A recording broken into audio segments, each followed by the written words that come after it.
Nah, apakah sajadah,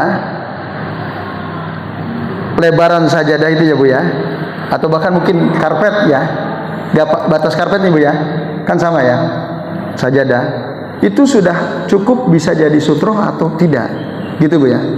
Sebagian ulama ada yang mengatakan sudah cukup. Perhatikan hadisnya dari Abu Hurairah radhiyallahu anhu. Beliau mengatakan, qala Nabi sallallahu alaihi wasallam, "Idza shalla ahadukum," apabila salah seorang di antara kalian salat, "falyaj'al tilqa'a wajhihi syai'an." Nah, falyansib ason. Hendaklah dia ya menjadikan sesuatu di hadapannya ada sutroh. Apa itu?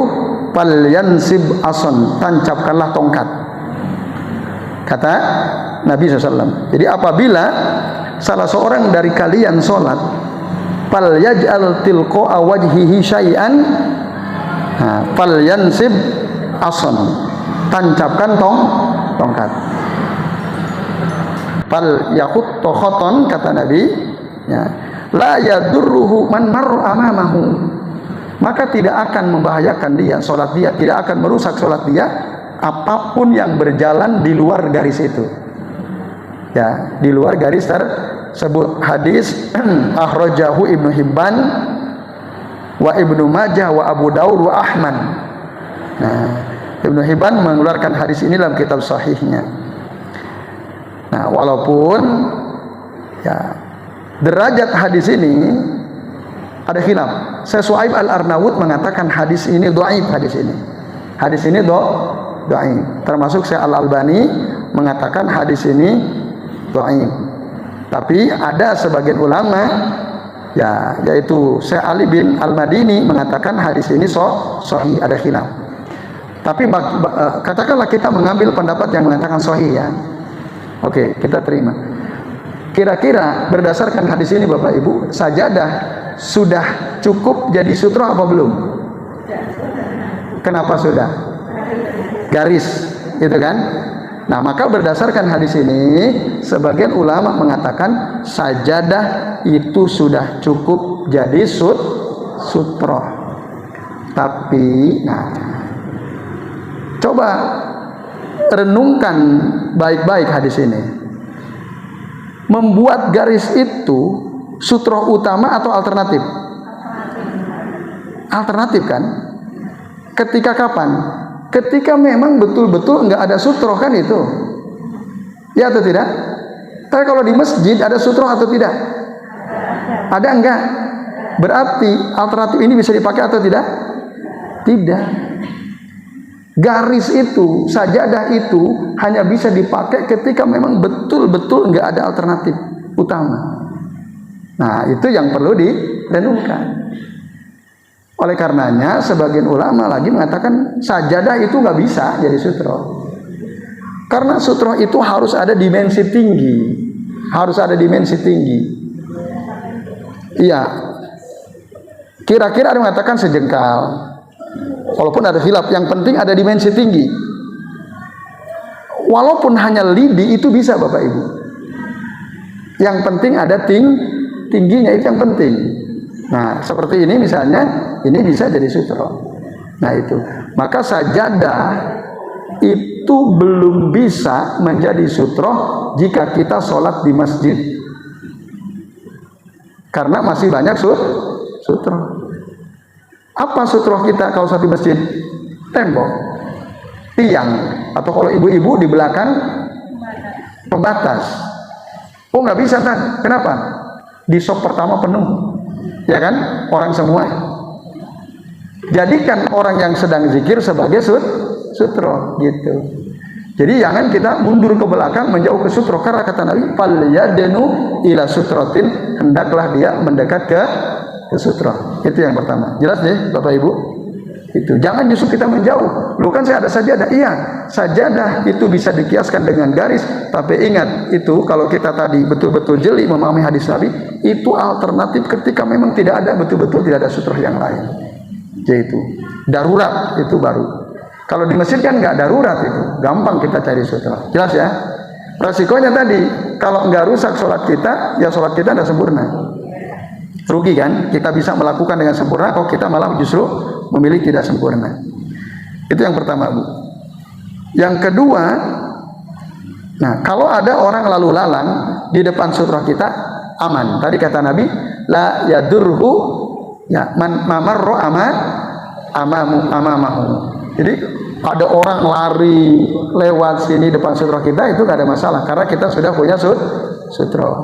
Mungkin Bapak Ibu kalau lagi umroh haji ya di Masjid Nabawi, di Masjidil Haram, itu orang kan lalu lalang, susah sekali kita tahan. Supaya sholat kita sempurna atau tidak rusak, pasang sutra. Apa? Tas, ya kan? Taruh. Insya Allah mereka yang udah paham tidak akan berani lewat. Kalau lewat kita halangi. Nah, maka jangan sholat di matof itu ya, tempat tawaf itu ya, itu dilarang makanya.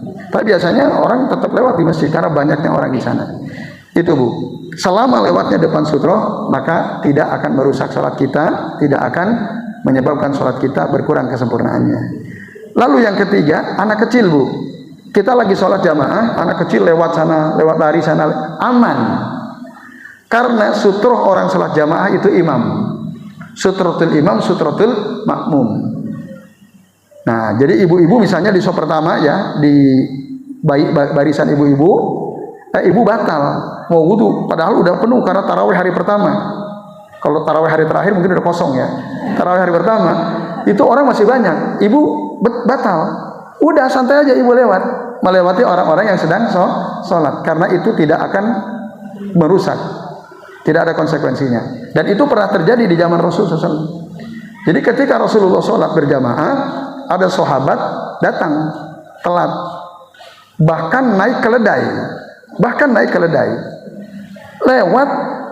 melewati sholat jamaah Bu. Itu tidak ada satupun sahabat yang mengingkari, dibiarkan sampai lewat sana, lalu diikat keledainya, dia ikut sholat di situ, dan Nabi pun tidak menegur dia. Nah, karena apa? Yang enggak boleh kalau sholat jamaah itu lewat di depan imam. Kalau di depan makmum itu boleh. Maka anak kecil yang dibawa bapaknya ibunya ke masjid kok lari-lari, nggak ada masalah, aman Bu, tidak apa-apa. Nah, kecuali kita lagi sholat sendirian, anak kecil lewat, kita kan lagi sholat sunnah nih, anak kecil lewat, itu halangi Bu, halangi. Oh, anak kecil lewat bawah. Gimana menghalanginya? Kita tinggi, dia meruput ke bawah. Nah, kalau dulu, nah, maju, Nabi maju, ya maju ke depan, maju ke depan, sehingga dia terhalang. Nah, maka kita pun begitu. Kita lagi sholat sunnah, di depan kita ada orang zikir, kok ada anak kecil mau lewat. Kalau kita begini nggak bisa, kita maju aja ke depan. Boleh tuh maju bergerak ke depan, agar anak itu tidak lewat di depan Kalau apa? Kalau kita mau sholat kita pahalanya sempurna. Tapi kalau kita biarkan dia lewat, ya pahala sholat kita tidak sempurna. Karena anak kecil tidak merusak, tapi membuat sholat kita tidak sempurna pahalanya. Jadi itu Bu. Kucing lewat itu sama ya seperti selain yang tiga lewat. Kan kalau yang tiga merusak sholat tadi ya, keledai, anjing hitam, sama wanita yang sudah haid. Anak kecil, kucing atau laki-laki yang lewat di depan kita yang lagi sholat, ya itu kalau dibiarkan sholat kita tetap sah, tapi mengurangi kesempurnaan pahala sholat kita Bu. Terus gimana kalau ada kucing lewat? Ya kita maju ke depan. Dulu juga begitu, Rasul ada anak kambing mau lewat, Rasul maju ke depan, mendekat ke sutra, sehingga anak kambing itu tidak melewati Nabi SAW. Nah itu Bu. Dan jarak sutroh itu kalau kembali kepada hadis Nabi adalah ya mamar rosatin, hanya sebatas jarak antara kepala kita dengan sutroh itu, ya hanya ada sedikit, kira-kira hanya bisa dipakai lewat oleh seekor anak kambing, ya mamar rosatin. Jadi jangan jauh. Berarti sutroh itu kalau kita mau jadikan tabuk sutroh ya di sini. Kalau Bu Bapak di situ di sop yang kedua, ini belum jadi sutroh gitu. Jadi itu Bapak Ibu dan jamaah sekalian ya. Jadi kucing tadi kalau dibiarkan lewat berarti resikonya apa? Mengurangi kesempurnaan pahala sholat kita. Kemudian baca doa toh tanpa sujud. Sujud susah. Saya kan baca ini, ya udah baca aja deh.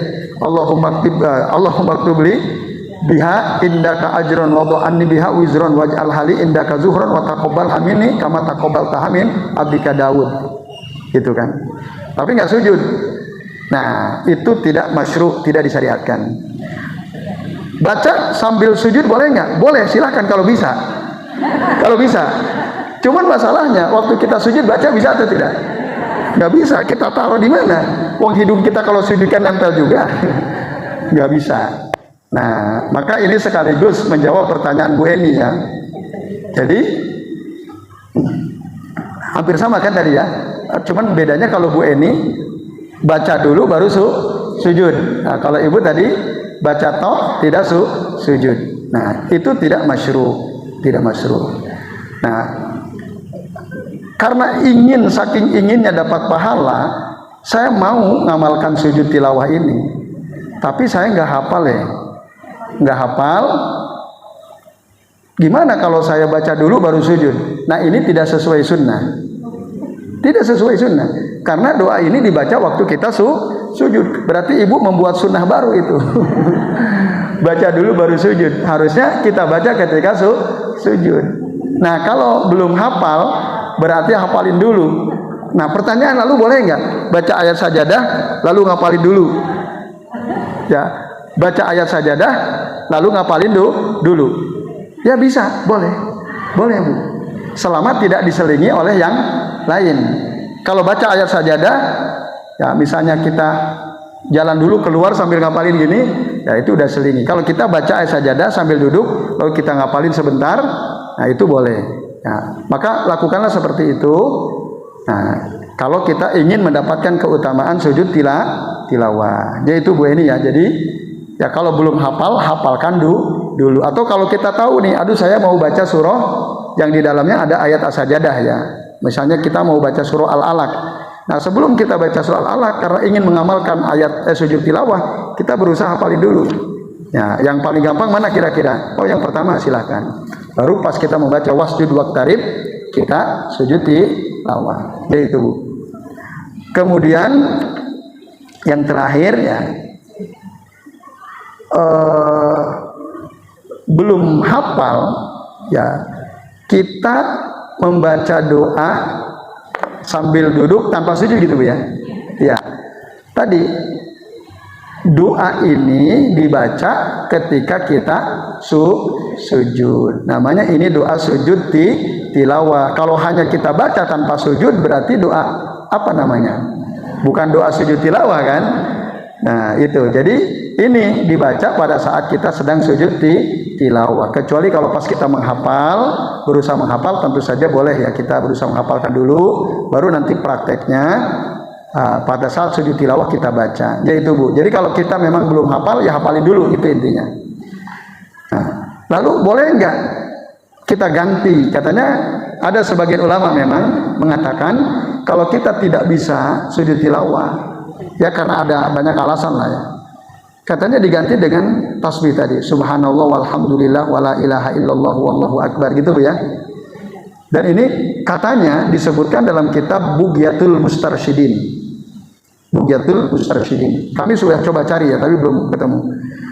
Andai kata ada misalnya, nah, para ulama mengatakan ini tidak ada asalnya dari Nabi Shallallahu Alaihi Wasallam. La aslalahu minan Nabi Shallallahu Alaihi Wasallam. Nabi tidak pernah ngajarin itu. Gitu. Jadi nggak usah. Kalau emang toh kita nggak bisa sujud ya karena mungkin suasananya susah atau kita belum hafal, ya sudah sampai hafal dulu kan.